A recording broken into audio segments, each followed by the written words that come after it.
Welcome to Read Your Channel, the English Reading Rescuers Avenue of SDO Urdaneta City. Hi, dear students! I am Teacher Nori, bringing you another episode of exciting activity that will surely enhance your reading comprehension skill. Last time, we learned to note details of a story using the WH and H question. Today, we're going to note details in an informational text. What is noting details? Noting details is a reading comprehension skill that involves picking out from a piece of text the particular piece or pieces of information to achieve a given purpose.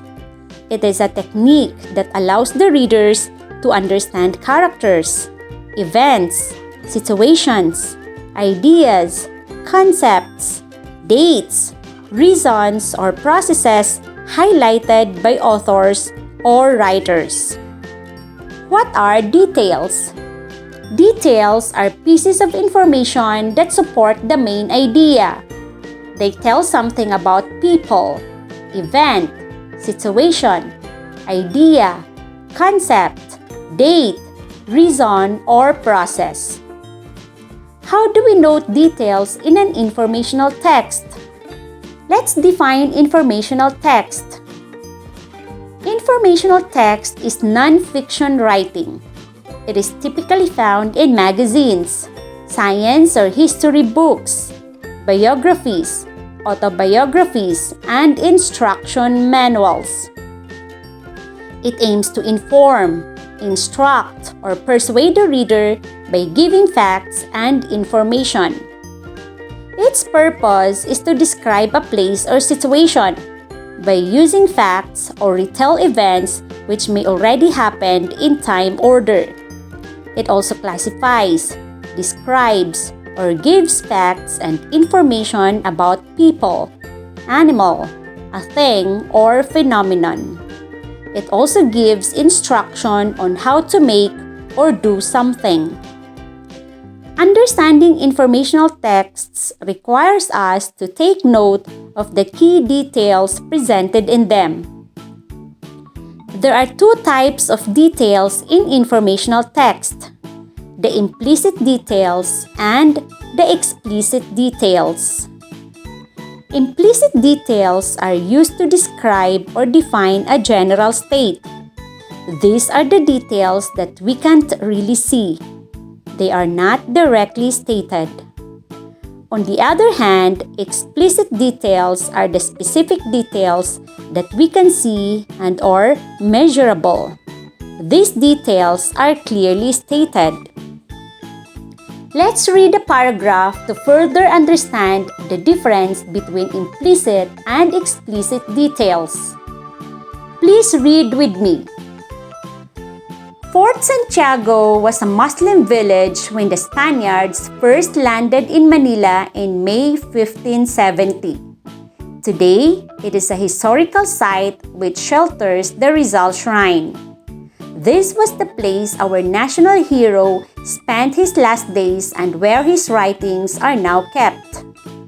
There is also a theater where zarzuelas are performed.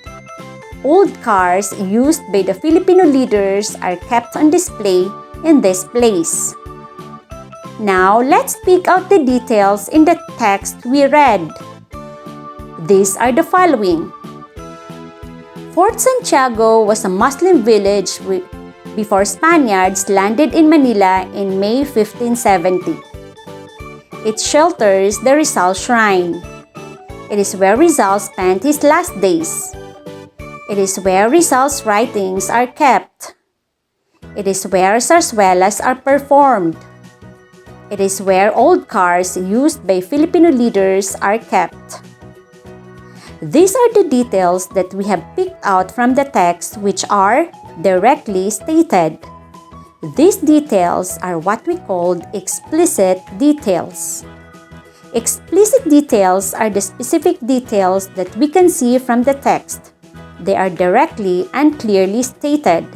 They are measurable. Another details from the text tell us that Fort Santiago is a historical place. This detail is what we call implicit detail. Implicit details are details which state the general idea. They are not directly and clearly stated in the text. Now that we are able to find explicit and implicit details in the text, we are now ready to answer the following questions. Please get paper and pen and answer the following questions. Let's start. Number 1. What is the selection about? A. A historical place. B. A movement. C. A birthplace. D. A school. Number 2. Why do you think zarzuelas are played in Fort Santiago? A. To show old Filipino customs and traditions. B. To show modern plays. C. To show our day-to-day life. D. To show life in the slums. Number 3. When did the Spaniards land in Manila? A. May 1750. B. May 1570. C. May 1057. D. May 1892. Number 4. What other things are kept on display in Fort Santiago? A. Former leaders' writings and cars. B. Rizal's writings and old cars. C. Writings of Rizal and old cars of former leaders.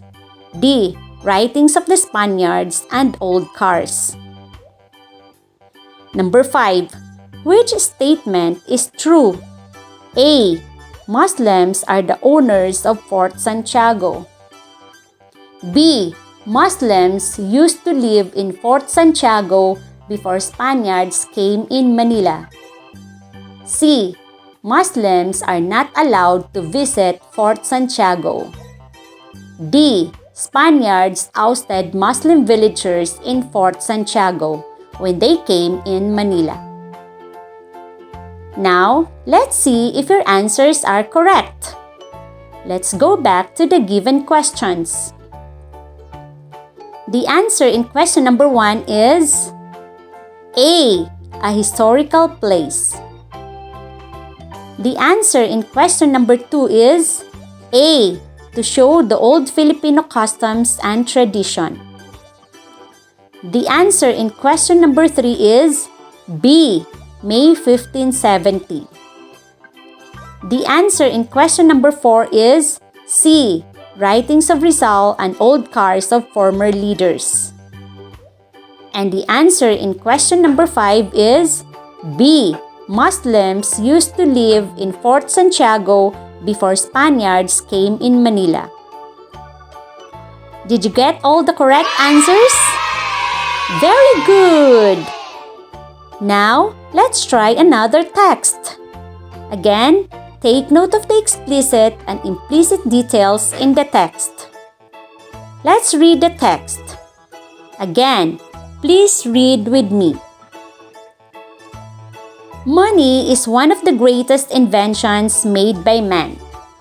Money came into use in response to the need of a barter system of transacting goods other than barter. The earlier forms of money consisted of commodities, gold, silver coins, and paper notes. With the emergence of a modern banking system, paper money came to be accepted as true money as well as bank drafts or checks. Any form of money should meet the following characteristics if it is to become generally acceptable: portability, homogeneity, durability, recognizability, divisibility, malleability, elasticity of supply, and stability of value. There are many reasons why money is important to all of us. From its main function as medium of exchange and standard of value, money is now a standard of deferred payments and a store of value. let's pick out explicit details from the text. These are the details. Forms of money are commodities, gold and silver coins, paper notes, bank drafts, checks. Uses of money: system as transacting goods, medium of exchange, standard of value, standard of deferred payments, store of value.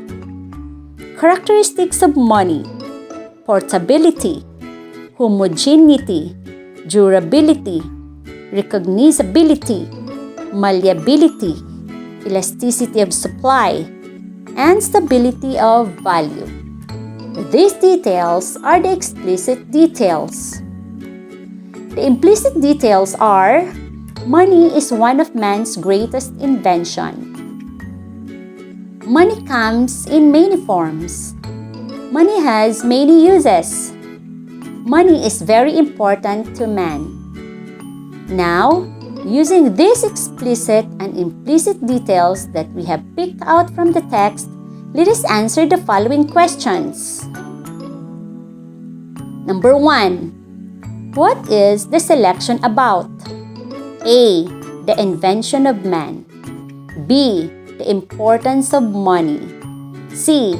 The characteristics of money. D. The uses of money. Number 2. Which of the following is not considered as form of money? A. Commodities. B. Checks. C. Bank report. D. Paper notes. Number 3. Or how did money come into use? A. Money came into use in response to the need of transacting goods. B. Money is needed for living. C. Money is needed by the bank to operate. D. Money came to replace gold and silver. Number 4. Which of the following is not included as characteristics of money? A. Malleability and portability. B. Stability of value. C. Complexity in forms. And D. Elasticity of supply. Number 5. Which statement is true? Paper money and checks came to be accepted as true money because of the emergence of modern banking system. B. Modern banking system changed all forms of money. C. In modern times, commodities and gold are considered money. D. Money's only function is to be used as medium of exchange. Now let's see if you get the correct answers. Let's go back to the questions. The answer to question number 1 is B. The importance of money. The answer in question number 2 is C. Bank report. The answer in question number 3 is A. Money came into use in response to the need of transacting goods. The answer in question number 4 is C. Complexity in forms.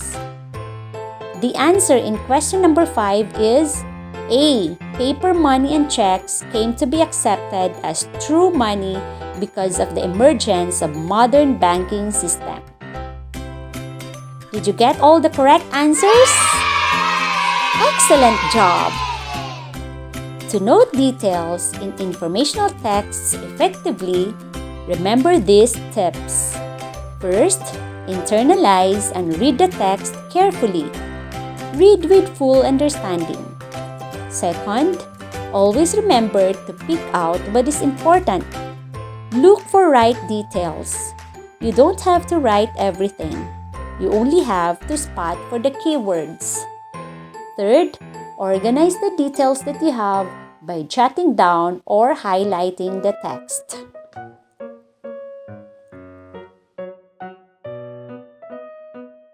And that ends our episode for today. Don't forget to use the skill you've learned in your everyday reading activity.